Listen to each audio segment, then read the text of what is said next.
ملوث خاطر نہیں رکھا جاتا۔ میں عرض کرنا چاہوں گا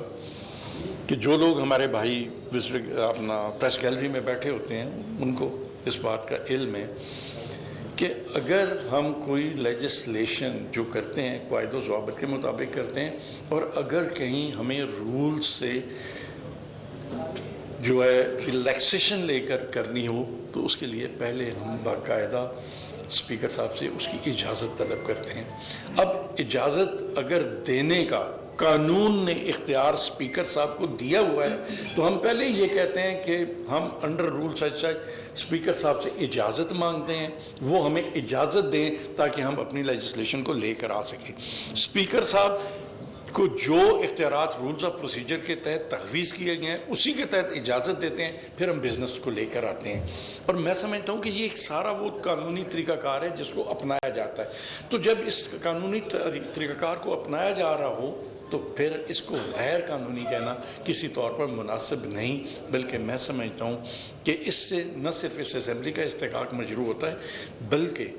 میں سمجھتا ہوں کہ جناب اسپیکر جو اجلاس کی کارروائی کو رولز کے مطابق لیجسلیشن ہوتی رہی ہے، اور میں آپ کو یقین دلاتا ہوں کہ انشاءاللہ تعالی رولز کے مطابق ہی اس کو مزید آگے لے کر جایا جائے گا۔ آپ حضرات یہ بھی سنتے رہے ہوں گے کہ اپوزیشن کے چونکہ انہوں نے بات assembly on the floor of the house کم کرنی ہوتی ہے، باہر آ کے میڈیا ٹاک میں وہ آپ سے زیادہ بات کرتے ہیں، تو آپ کے پاس بھی آ کر وہ ہمیشہ یہ فرماتے رہے ہیں کہ جی ہم اس کو چیلنج کریں گے۔ چاہے پونے 3 سال میں تو کسی نے لیجسلیشن کو چیلنج نہیں کیا، اور وہ اس کی بنیادی وجہ یہ ہے کہ چیلنج کیوں نہیں کیا کہ اس لیے کہ اس میں کوئی اللیگلٹی تھی نہیں، سارا کام جو ہے قانون کے مطابق ہو رہا تھا، اس لیے کسی کو چیلنج کرنے کا سوال ہی نہیں پیدا ہوتا۔ اس کے بعد میں آپ سے یہ گزارش کرنا چاہوں گا، یہ بھی ایک ریکارڈ کی بات ہے کہ اپوزیشن ہمیشہ سے یہ کہتی رہی ہے کہ جی ہمارا اسٹینڈنگ کمیٹیز جو ہیں وہ اس میں کردار نہیں ہے۔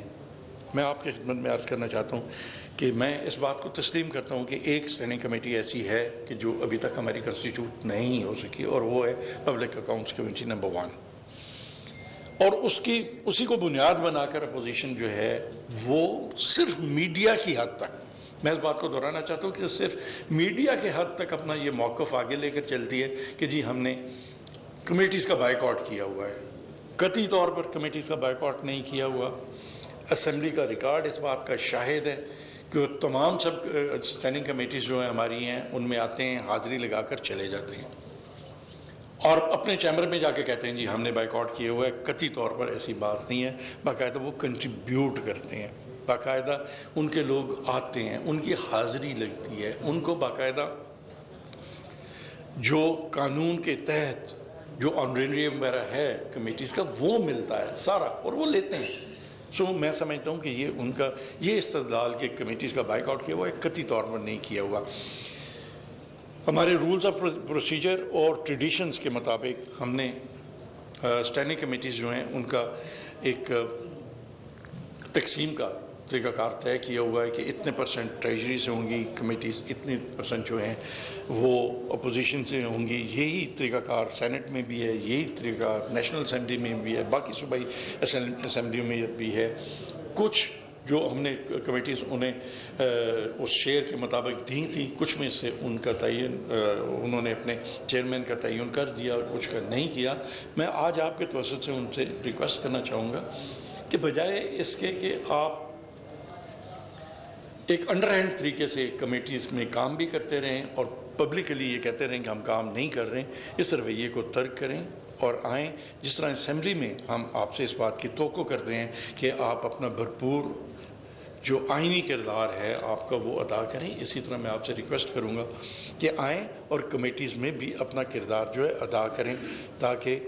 ہماری کمیٹیز بھی فعال ہو سکیں۔ یہاں میں سب سے اہم بات جو یہ کرنا چاہتا ہوں کہ ہماری اپوزیشن جمہوریت کا بہت یہ واویلا کرتے ہیں، لیکن جس طرح میں نے پہلے پوائنٹ آؤٹ کیا کہ پروڈکشن آرڈر کے حوالے سے 10 سال ان کو قطعی طور پر جمہوریت جو ہے یاد نہیں آئی۔ اسی طرح کمیٹیز کو امپاور کرنے کے لیے پورے 10 سال انہوں نے کوئی کام نہیں کیا۔ آپ یقین کیجئے کہ یہ موجودہ گورنمنٹ کے دور میں ہوا،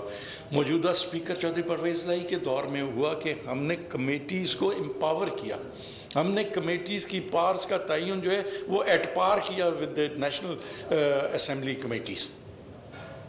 اور یہ ان کو اپنے 10 سالہ دور میں نہیں یاد آیا، یہ ہم نے کیا آ کے، اور ہم نے آج پنجاب اسمبلی کی کمیٹیز کے پاس وہی اختیارات ہیں جو نیشنل اسمبلی کی اسٹینڈنگ کمیٹیز کے پاس ہیں۔ اور میں سمجھتا ہوں کہ اس وقت آپ کو یاد ہوگا جو ہمارے دوست اپوزیشن کے اسمبلی میں تقریر کرتے جی کمیٹی کو اختیار ہونا چاہیے اجلاس بلا لے، بھئی ہم نے اختیار دے دیا، آئیں اب اسے اجلاس کو بلائیں،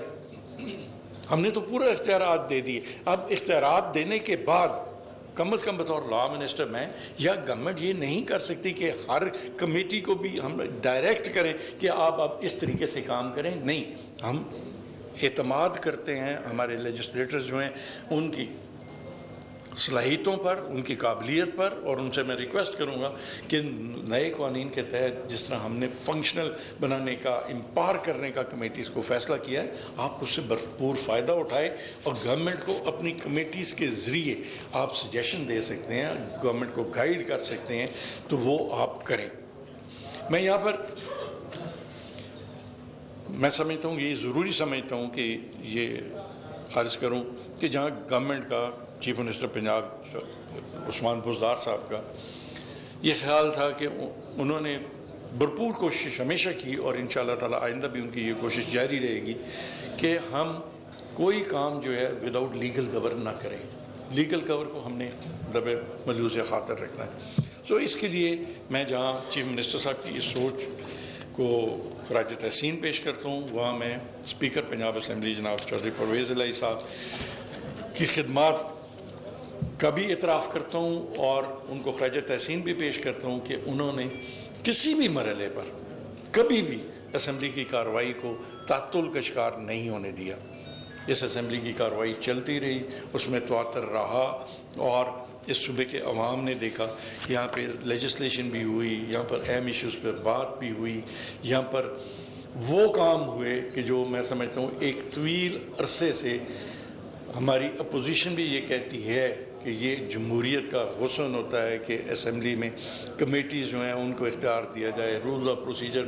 میں امینڈمنٹ کی جائے، ممبران کو آنے کی کھلی اجازت ہونی چاہیے، یہ سارا ایک جو فیوریبل انوائرمنٹ ہم نے اسمبلی کو مہیا کیا، میں امید کرتا ہوں کہ اپوزیشن اس سے بھرپور استفادہ کرے گی۔ یہاں میں یہ بھی عرض کرنا چاہتا ہوں کہ 83 بلز کی میں نے آپ سے بات کی کہ ہم نے وہ پاس کیے، لیکن یہاں سب سے اہم بات جو میں آپ کی خدمت میں عرض کرنا چاہتا ہوں کہ پھر یہ ایک بہت بڑا فیصلہ اسپیکر پنجاب اسمبلی کا بھی اور چیف منسٹر کا بھی، ہم نے لاء ڈپارٹمنٹ میں بھی ایک ریسرچ سیل قائم کیا ہے کہ پرانے روایتی طریقہ کار جو ہے اس سے ہٹ کر لیجسلیشن کے لیے جو ہے ممبران کو سہولت فراہم کی جائے، باقاعدہ ہم وہاں پہ ایک سیل قائم کیا، اور پروونشل اسمبلی میں بھی ہم ایک باقاعدہ ڈائریکٹریٹ بنانے جا رہے ہیں۔ چیف وزیر اسپیکر پنجاب اسمبلی نے اس کی باقاعدہ اجازت دی ہے، اور انہوں نے باقاعدہ ان پوسٹروں کو ان کو ایڈورٹائز بھی کر دیا ہے، اور وہاں پہ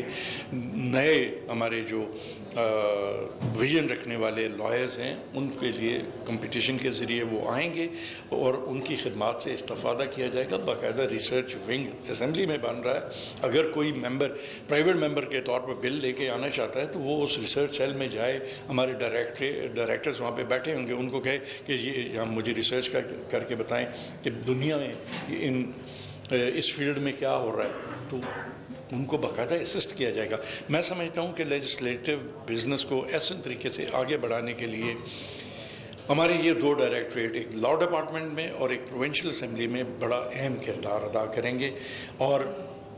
صحیح معنوں میں سمجھتا ہوں کہ اپنے ممبران جو ہیں ان کی وہ مدد کر سکیں گے۔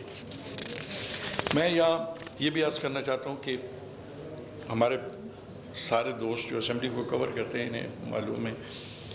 کہ ہمارے صوبے میں ایک بہت بڑی ایک پرانی روایت چلی آ رہی ہے کہ ہم قوانین بنا لیتے ہیں کہ بعد میں ان کے رولز اینڈ ریگولیشنز نہیں بنتے۔ قانون بنانے کا مقصد یہ ہوتا ہے کہ جو فوری ضرورت ہوتی ہے، چاہے گورنمنٹ کی ہو چاہے گورنمنٹ آفیشلز کی ہو، وہ پوری ہو جاتی ہے. لیکن ریگولیشنز نہیں بنتے، کیونکہ اگر ریگولیشنز بن جائیں تو اس میں ایک کنٹینیوٹی آ سکتی ہے اور عوام کو بھی پتہ چل سکتا ہے اور وہ فائدہ ڈائریکٹ عوام تک پہنچ سکتا ہے. لیکن ہمارے بے شمار ایسے ڈپارٹمنٹس تھے، اب یقین کیجئے کہ 15 سال سے قوانین ہمارے ہاں بنے ہوئے تھے، لیکن ہم نے اس کے لیے ریگولیشن. وزیر قانون پنجاب راجہ بشارت پریس کانفرنس کر رہے تھے، دوسری جانب حلیم عادل شیخ میڈیا ٹاک کر رہے ہیں. تو ہمیں کیا دیا آپ نے؟ بہت کچھ دیا، بتاتا ہوں آپ کو آ کر. لیکن ایک اور چیز بتانا چاہوں گا کہ جب اس صوبے کا بھی 90% اس شہر کراچی سے جاتا ہے، جو صوبہ سندھ کا دارالخلافہ ہے، صوبہ سندھ کا تاج ہے، سندھڑی جو تاج ہے، 90% ریونیو جنریٹ کرنے والے جو کہ سندھ کا 90% کرتا ہے، آپ نے گٹروں میں ڈبو دیا، گٹروں میں بہا دیا، کچرا کوئی بنا دیا. اور آپ نے شہر کے لیے کیا کیا؟ پچھلے سال سب دیکھ چکے ہیں، کچرے میں بھی ڈوب لوگوں کو دیکھ چکے ہیں. شہر کراچی پیچھے جا رہا ہے. تو میں کہنا چاہتا ہوں، آپ نے کہا کہ جی SIDCL ایسٹ انڈیا کمپنی بنا رہے ہیں. کچھ میں کہنا چاہتا ہوں اس جملے کہتے ہوئے، کچھ تو شرم کرو، کچھ تو حیا کرو کہ یہ جملے ایسٹ انڈیا آپ کیا بات کرنا چاہ رہے ہو؟ مراد علی شاہ صاحب، ودن دا لائنز ہمیں پتہ ہے کہ آپ سندھ وہ صوبہ ہے جس نے پاکستان کی قرارداد رکھی تھی. سندھ کے پاس پاکستان کارڈ ہے، اس صوبے کے پاس پاکستان کارڈ ہے. لیکن آپ ڈرا کے دھمکا کے آپ ایک سندھ کارڈ کھیل کر اپنا مینڈیٹ بچانا چاہتے ہیں جو آپ کے ہاتھ سے نکل چکا ہے. آج آپ نے دوسرا آپ نے کہا کہ جی زخموں سے، ہمارے زخموں پہ مرہم بھی نہیں رکھتے. آپ نے کہا کہ جی زخموں پہ مرہم نہیں رکھتے. مراد علی شاہ صاحب، اس شہر کو، اس شہر کو زخم آپ نے لگائے ہیں. حلیم عادل شیخ